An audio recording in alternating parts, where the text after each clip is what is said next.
finished up the install on my Kleinn air horn setup. It's the pre-production kit of the Ram1500-734. Has the Demon train horns on it. Now I have a 2013 1500 Sport. You can see I got tow hooks and a front bumper there, which are not factory option. So they gave me a little bit of trouble when I was installing the kit with the light bar down there as well. That didn't affect anything.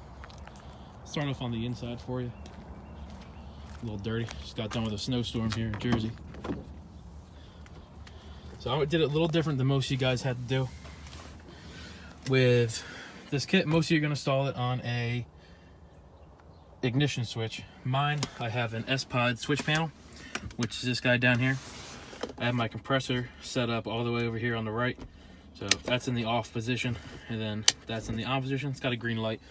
Not a huge fan. Might supply a blank switch out for that, so I don't like the light on all the time. But that would made it real easy wiring it up. Then I just had to turn that on if I want to use the compressor instead of having the truck on all the time. As soon as I use the air horn, it kicks on automatically as long as that switch is on, which is nice. Over here, I have the air horn button.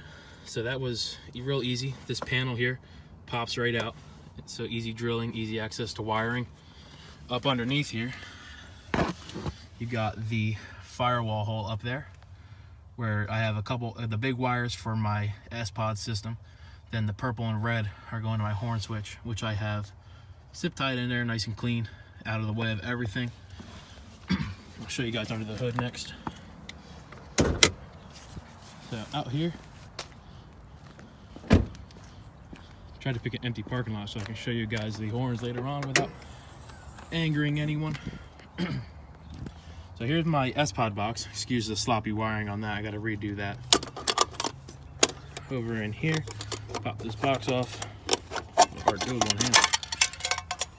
You have the S-Pod relay fuse set up here. This is my wire going to the pressure switch on the tank itself. So I didn't have to hook up a ground because everything else is grounded out. The S-Pod system was great. It's got its own built-in relays and fuses, so any issues there, it won't affect my truck or the air horn kit. You got this little fuse over here, the 2 fuse there. I'm sorry, that's actually a 5. It's that is a low power fuse. So if my truck is actually running low battery, if I left that switch on, the compressor runs overnight or something like that, it'll actually cut the power so I don't ruin or drain my battery completely. So I have my relay right there for my train horn kit and the compressor. So you had to run a power wire into that. You see that thicker red cable that's going around the truck up into here. I got my fuse tucked away nice down in there, out of the way, and under that out of the way. And here, ran across the battery, hooked right in to the switch, or right to the battery there. The other small red wire, this guy here, is actually for the horn relay, which I put my own inline fuse on that. The kit didn't come with one, but I don't like having anything directly wired to the battery with no fuse in between. So I added my own fuse there. This is for the S-Pod, you don't need to worry about that. Then I have it grounded out up here. This is my ground for the kit. I'm sorry, that's actually not the ground for my kit. That's my HID ground. But there's the relay. Then you got it, all the wires tucked in nice with this nice plastic coating that they supplied in the kit to cover all the wires. Anything yellow is going to the pressure switch. Down over here on the side, you got this nice grounding bolt right here where the truck is actually grounded up. That one right there is where I grounded my air horn kit. So that was real easy, right on the other side of where the tank and compressor are mounted. And I'll see if I can show you something underneath here. So right under here, you got your horn there, another horn there. Clearly you can tell they got salt on them, so they work really well in the winter as well. That tells you Kleinn did a nice job on their waterproofing and weatherproofing. Under here, you have your other horn, which is the longer horn of the 3 rather. You have your horn solenoid, which is up on that side. Now the hardest wire for me, or airline for me to run, was the horn solenoid up to the tank, because it kind of got to go, that's the thick line right there, runs up and around the tank, and then actually has to mount back up in there, if I can get a good view for you.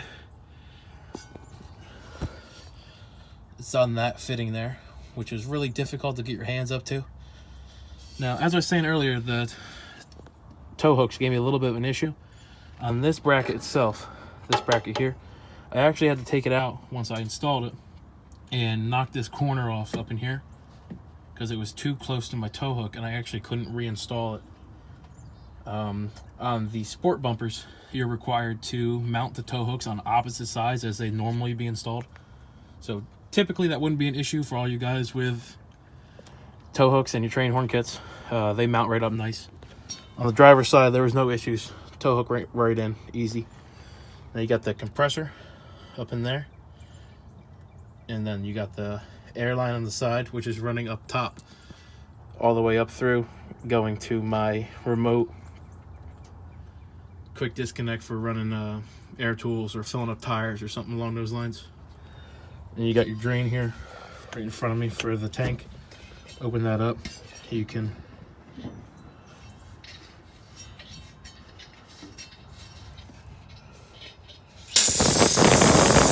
drain the water, drain the air out. You can see there's a little water in there. Close that up, have to drain that later.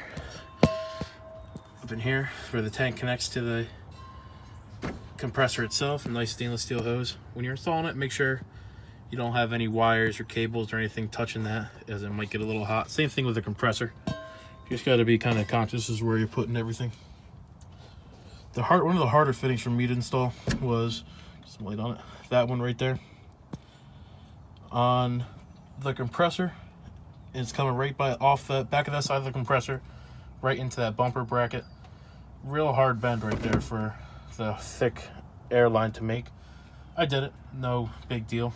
Future, I would definitely put an elbow on that. So hopefully Kleinn might adjust their fittings supply with that one. I put a hose clamp on it just to be safe. Don't want to have any issues down the line. Just following the instructions, really easy. All the fittings and everything supplied went very well. Just installing a few extra things they didn't really supply, like that fuse I was talking about. And I use my own weatherproof electrical connections just to be as extra reassurance. This is where I put my remote disconnect here. So pop that cover off. I have access to my air right there. I used it to fill up my tires. It did a really easy job. I have 35s. Filled them up rather quick. I'll post a link at the end of this video to my video where I was actually using the kit. You can see where I use the hose to fill up my tires and top everything off. The hose they supply reaches really well. I have that there, and I'm able to go wrap it all the way around and not even go across my engine to reach that back tire. So overall, everything they supplied will get the job done, but I would just suggest adding that fuse in the horn relay. And then you also got the remote air filter for the compressor, which I installed back here. And then the hose runs down. Zip tied all nice and clean down in. Can't even see it once it's in there. And that goes to the front side of the filter when I was just talking about, which was harder to connect. So put this back down here, and then I will give you guys a quick little test sample of the air horn, since it is ridiculously loud. Shut all this up.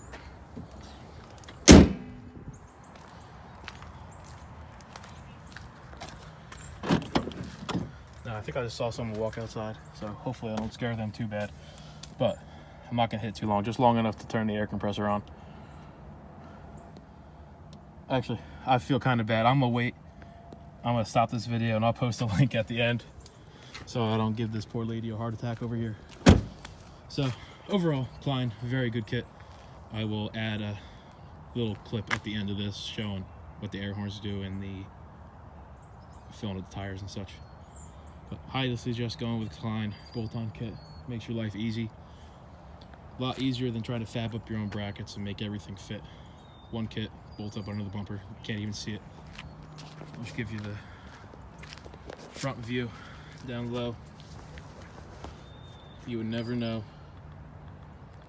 the kit was down there. Can't see anything of it. That's probably my favorite part about it. You never know it's there. The only spot you can actually see where the horns are is right there. You can see the outside of that horn, and on the other side you can see where that horn is right there. No big deal. I might actually add a little piece of plastic off my inner fenders just to block that up, so if I ever have any issues with the noise violation or something like that with the police, we'll never know it's there. All right guys, thank you for watching, and check out the description below for the link to my other video using the horns, just showing a few more pictures of my truck and whatnot. Thank you. All right, guys, that lady actually went back inside. I think she was about 80, so I didn't want to scare her too bad, but now she's back inside, so shouldn't be too bad inside her house when I let this baby off. And if you listen, you'll hear the compressor turn on. And I don't know if you can hear it, should be able to with the video. That compressor turned on up under there. Loud as hell, but definitely worth every penny.